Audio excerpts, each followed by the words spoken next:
Kaleshwaram project వ్యవహారంలో తెలంగాణ ప్రభుత్వం సంచలన నిర్ణయం తీసుకుంది. కాళేశ్వరం ఎత్తిపోతల పథకం మొదటి లింకులో ఉన్న 3 బ్యారేజీల తుది బిల్లులను పెండింగ్లో పెట్టాలని అధికారులకు ఆదేశించింది. ఇక మేడిగడ్డ బ్యారేజీ కుంగడంతో పాటు అన్నారం, సుందిల్ల బ్యారేజీల్లో కూడా సమస్యలున్నట్లు జాతీయ డ్యామ్ సేఫ్టీ అధికారులు పేర్కొనడం, మేడిగడ్డ పునరుద్ధరణ పనులు ఎవరు చేయాలన్న దానిపై వివాదం నేపథ్యంలో ఈ నిర్ణయం తీసుకున్నట్టు తెలుస్తోంది.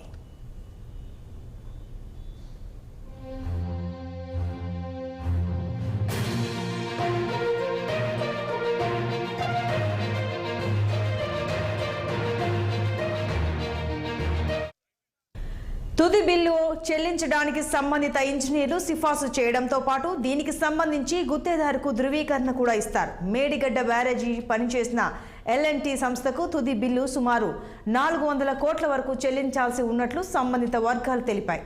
అన్నారం బ్యారేజీకి పనిచేసిన ఆప్కాన్స్ సంస్థకు కూడా 161 కోట్ల తుది బిల్లు పెండింగ్లో ఉన్నట్లు తెలుస్తోంది. సుందిల్ల బ్యారేజీకి పనిచేసిన నవయుగకు కూడా బిల్లులు పెండింగ్లో ఉన్నాయి. 2022లో నీట మునిగిన అన్నారం పంప్ హౌస్లో మళ్లీ అలాంటి పరిస్థితి పునరావృతం కాకుండా కాంక్రీట్ వాల్ నిర్మాణ పనులు చేపట్టారు. ఈ పనులు దాదాపు పూర్తి కావచ్చాయి. అయితే ఈ పనులు చేస్తున్న మేఘా ఇంజనీరింగ్ కంపెనీకి చెల్లించాల్సిన 74 కోట్ల రూపాయల బిల్లులు సైతం పెండింగ్లో పడినట్లు తెలుస్తోంది. పునరుద్ధరణ పనులు ఎవరు చేపడతారనే అంశంపై పూర్తిగా క్లారిటీ వచ్చిన తరువాతనే ఫైనల్ బిల్లులపై ప్రభుత్వం నిర్ణయం తీసుకుంటుందని ప్రభుత్వ వర్గాలు చెబుతున్నాయి.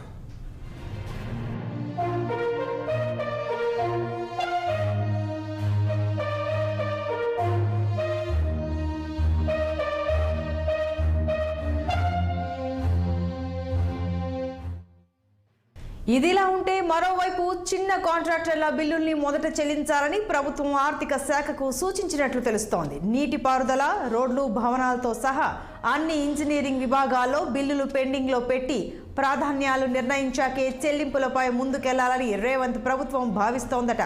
రాష్ట్రంలో పంచాయతీరాజ్తో సహా అన్ని ఇంజనీరింగ్ విభాగాల్లో చిన్న పనులు చేసి బిల్లుల కోసం ఎదురు చూస్తున్న వారికి మొదటి ప్రాధాన్యత ఇవ్వాలని యోచిస్తున్నారట. అందుకోసం మొత్తం 600 కోట్లు చెల్లిస్తే సుమారు 7,500 మంది కాంట్రాక్టర్లకు ఊరట లభిస్తుందని ఆర్థిక శాఖ నివేదించినట్లు తెలుస్తోంది. అయితే ఈ చెల్లింపులు సంక్రాంతిలోపు జరిగే అవకాశాలు కనిపిస్తున్నాయి. ఇక నీటిపారుదల శాఖలో గుత్తేదారులు చేసిన పనులు, భూసేకరణ వంటి కార్యకలాపాలకు కలిపి మొత్తం 10,000 కోట్ల వరకు బిల్లులు పెండింగ్లో ఉన్నాయి. రోడ్లు, భవనాలతో సహా అన్ని ఇంజనీరింగ్ విభాగాల్లోనూ భారీగా బిల్లులు పెండింగ్లో ఉన్నాయి. ఈ నేపథ్యంలో నీటిపారుదల శాఖపై పూర్తి స్థాయిలో సమీక్ష చేసిన తర్వాతనే ప్రాధాన్యాల మేరకు బిల్లులు చెల్లిస్తారని తెలుస్తోంది.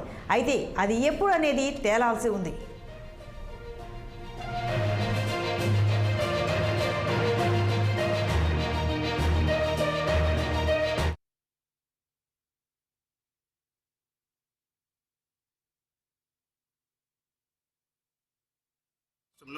మరి ముందుగా మంతెని నియోజకవర్గం మా ప్రాంతంలో సస్యశ్యామలమైనటువంటి ప్రాంతం, సంవత్సరానికి 3 పంటలు పండే ప్రాంతమైనటువంటి గోదావరి పరివాహక ప్రాంతంలో మరి ఎక్కడో తుమ్మిడి హెట్టి దగ్గర కట్టాల్సినటువంటి ప్రాజెక్టును మరి వాళ్ళ స్వలాభం కోసం, స్వార్థపూరిత లాభం కోసం ఇక్కడ మా మేడిగడ్డ ప్రాంతంలో మా మండలైనటువంటి మహాదేవ్పూర్ మండల్ మేడిగడ్డ ప్రాంతంలో ఈ ప్రాజెక్టు కట్టారు. ఇది కేసీఆర్ గారి మానసపుత్రిక అని పేరు పెట్టుకొని మరి ప్రాజెక్టును 38,000 కోట్లతో అయ్యే ప్రాజెక్టును సుమారు 1,50,000 కోట్ల తెలంగాణ ప్రజల సొమ్మును, ప్రజాధనాన్ని దుర్వినియోగం చేసి ఈరోజు గోదావరి నీళ్లలో పోసినట్టు చేసింది.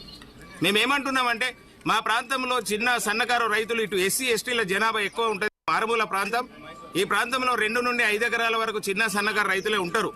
అలాంటి రైతులు 3 ఎకరాలు 4 ఎకరాలు భూమి కోల్పోతే అప్పుడున్నటువంటి ఇక్కడ స్థానిక ఎమ్మెల్యే ఎవరైతే ఉన్నారో బీఆర్ఎస్ నుంచి వాళ్ళు రాత్రికి రాత్రి భయభ్రాంతులకు గురి చేసి 8 లక్షలకు, 10 లక్షలకు, 12 లక్షలకు రకరకాలుగా ఈ భూములను ఎక్వైర్ చేసి మరి ఉన్న కొద్దిపాటి భూమి ఈ ప్రాజెక్టు ఏదైతే ముంపు అంటే బ్యాక్ వాటర్ వలన ప్రతి సంవత్సరం మా పంటలు